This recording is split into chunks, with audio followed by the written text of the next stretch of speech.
What's up, YouTube? I'm Brett from Rants. As always, guys, if you enjoy our content, don't forget to like, subscribe, and leave a comment down below. We're on the road to 1,000. We hope you guys will help us get there. Alright, so today we're going to be talking about maybe some possible Game of Thrones spinoffs in the works. Am I happy? Am I sad? I don't know. I'm still kind of in between on that one. I will admit that I'm still a little bit skeptical on House of the Dragon. I don't really like some of their casting that they've done. I didn't really like Daemon Targaryen. I don't like Rhaenyra's casting. I don't like a lot of the casting that's going on for House of the Dragon. So we'll just have to see whether or not I'm interested in this show.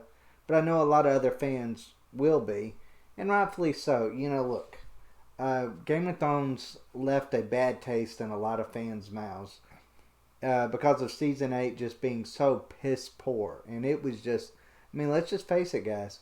Season 8 was piss poor. You can try your hardest to justify some of what goes on in there. But even if you liked that Arya killed the Night King and Daenerys went crazy or whatever kind of other things like that, even if you like that, you have to admit that there was not really a build-up to it. There wasn't really a build-up for Jon Snow's actions, for Tyrion Lannister all of a sudden turning into, I don't know, the dumbest man in Westeros. There wasn't a lot of moments there that really explained what was going on screen. So, in my eyes at least, I kind of look at it and go, you know what?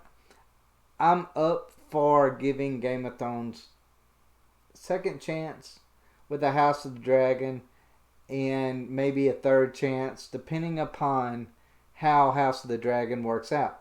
And I feel like HBO is actually wanting to go in that route as well.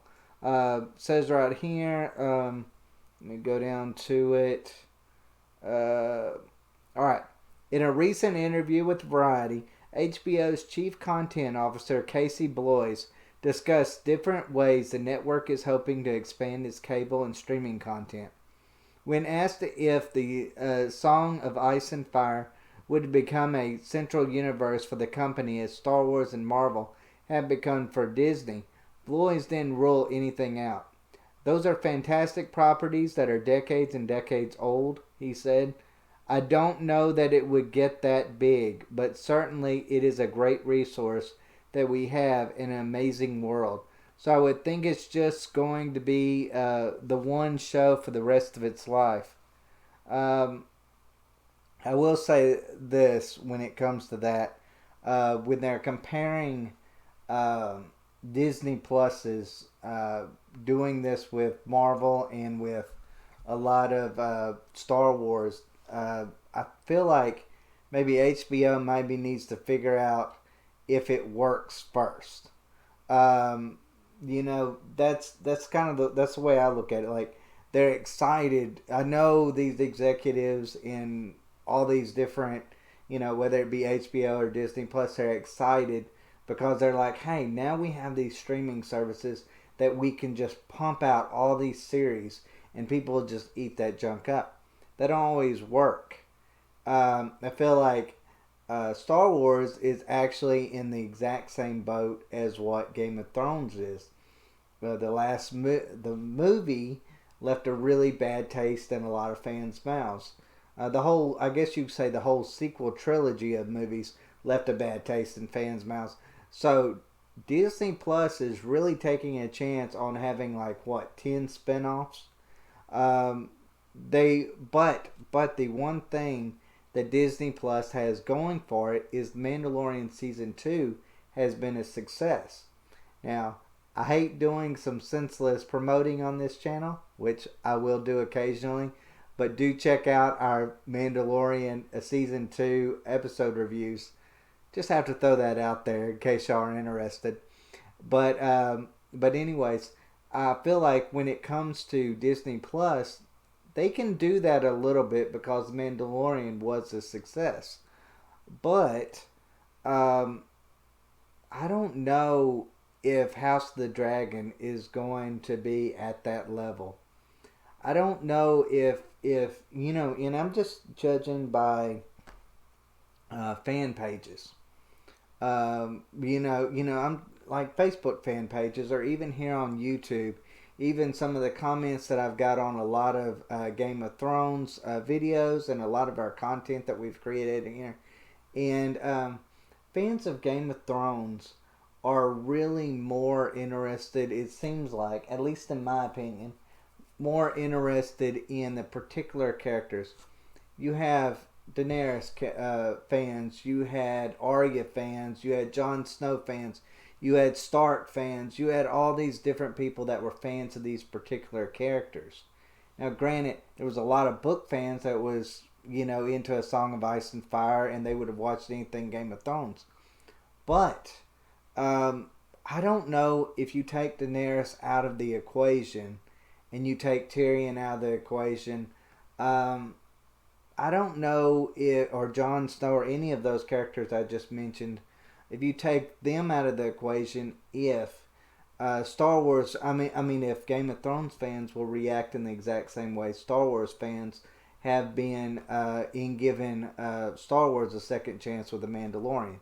So I don't know. I think, and I'll just be completely and totally honest, I think it all depends upon House of the Dragons, whether or not they casted right. I feel like if they've got some kind of character that fans can relate to, I feel like they can maybe get a little bit of that goodwill back. But they're gonna need more than just the lore that George R. R. Martin has given them to go on. But I do want to read this. Now this is a part of this article as well, and I kind of agree. It kind of touches on what I was just mentioning. I kind of agree and then kind of disagree, but let me read it and I'll tell you what I agree and don't disagree with. If House of the Dragon can stick to Martin's work, something the latter seasons of Game of Thrones were criticized for ignoring, and establish itself as a leading series in its own right, that would reopen the door for more in-universe content going forward. There are few fantasy stories with as much width and depth to explore, and almost none with the same cultural awareness level. So while Game of Thrones may be hiding in the shadows for now, it may not be wise to count it out just yet. Alright, a few things about that. I just feel like when it comes to everybody wants to talk about how bad season 8 was. You could almost see as soon as they got away from the books that it just started going downhill. It was poor writing. It wasn't as much that they got away from the books as much as it was Dan and Dave were they had one foot out the door, and they were trying their hardest to get out of there while it was at its height. I feel like they jumped the gun a little bit too much on it. I don't necessarily believe that that even House of the Dragon even has to stick to the source material quite as much. Even though it would be nice if they did, they do have an expansive amount that they could do. But I don't think that necessarily guarantees them success as well. Could be totally wrong about that, but that's the way I look at it. Look, I'm a Harry Potter fan. I'm a Game of Thrones. I'm a Song of Ice and Fire fan. And I'll tell you this, as a fan of books that are made into television series or movies, we can be a tricky bunch. And just because you go by the source material, but yet you change up the small little things, doesn't necessarily mean that fans are going to be happy with it. I know a lot of book readers were disappointed by maybe some of the by the characters that were left out, by the storylines, the way they went, which some people enjoyed it. If you just watched the series, you probably didn't realize just how bad some of these characters went off the rails, at least personality wise. But I'm telling you, as a book reader of A Song of Ice and Fire, and like I said, of Harry Potter, those small little things in movies or series or something along those lines just really irk fans. So you're not always going to get just goodwill just from sticking to the books. There's going to have to be more to it. I personally just think it comes down to cast.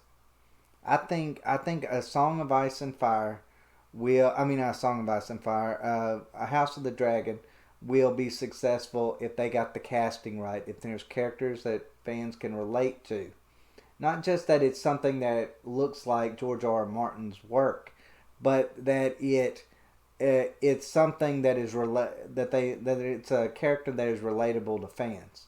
If they can do that, then I feel like they'll be successful. Now, as far as going back to Disney Plus, constantly pushing out all these Star Wars and Marvel series, I don't necessarily think that that's a smart idea. I think that you can get fans burned out really quick. Um, Take with Star Wars, for instance. Um, you could have nine of those series turn out perfect, and fans will only remember the last one. So if the last one sucks, then that's all fans will completely and totally forget the previous nine, because that's how fans work. Unfortunately, that's how I work. I mean, I looked at the prequels and I thought, well, the prequels sucked of Star Wars. But then when I looked at the sequels, I was like, oh man, these sequels, they really suck. Like, man, why couldn't they have done them as good as what the prequels were? So, I mean, there was a lot of moments in there that I was like, okay, you know what? That's kind of the way I am with everything. And that's the way a lot of other fans are too. They're not going to necessarily just be satisfied if you get 9 out of 10 right. If you get that last one wrong, you are maybe upsetting the balance for everything that comes after that. I feel like you can also, just saturate the area too much with too much content, and that fans will just start turning away. Look, there's a certain part of consumerism that fans do get a little tired of, when they feel like you're just creating series and movies and all that for toy lines and product placements. Like I kind of felt like a lot of The Mandalorian was even doing this season, even though I loved season 2. I felt like The Mandalorian was setting up spin-off shows. So let's say if The House of the Dragon for HBO does the exact same thing. If it spends all of its time trying to promote maybe possible spin-offs off of this spin-off, I don't think it'll be successful. I mean, fans aren't stupid. They're not going to fall for that. At least they won't for very long. And that'll get old really quick. What made Game of Thrones special was that it wasn't necessarily trying to create a spin-off as much as it was of trying to make this cultural phenomenon, which was Game of Thrones, and finish it to where it was lasting in our culture. Unfortunately, they dropped the ball on that one, and that is going to hurt anything that has to do with Game of Thrones in the future, I believe. But we'll just have to see. I'm skeptical on it. I don't know if I like this idea that HBO's getting. They're looking at. I know they're just thinking, oh well, Disney Plus is doing it with their content. Let's try it with this content. I think you're dealing with two different bases. You're dealing with, like I said, you're dealing with book readers and things like that. If you start creating a world that is outside of George R. R. Martin creation, you're probably setting yourself up with failure with a lot of book fans, at least from A Song of Ice and Fire. That's another way I look at it. But I hope I'm wrong on that. I hope House of the Dragon is a success. I hope I'm wrong with the casting. I doubt I am, but I hope I am. But yeah, I mean, let me know what y'all think. Let me know if y'all think House of the Dragon is going to be, something that other spinoffs can, or a base where other shows can be spun off from it. Let me know if that's something that y'all want. Leave a comment down in our comment section. And as always, guys, thank y'all for watching. Take care.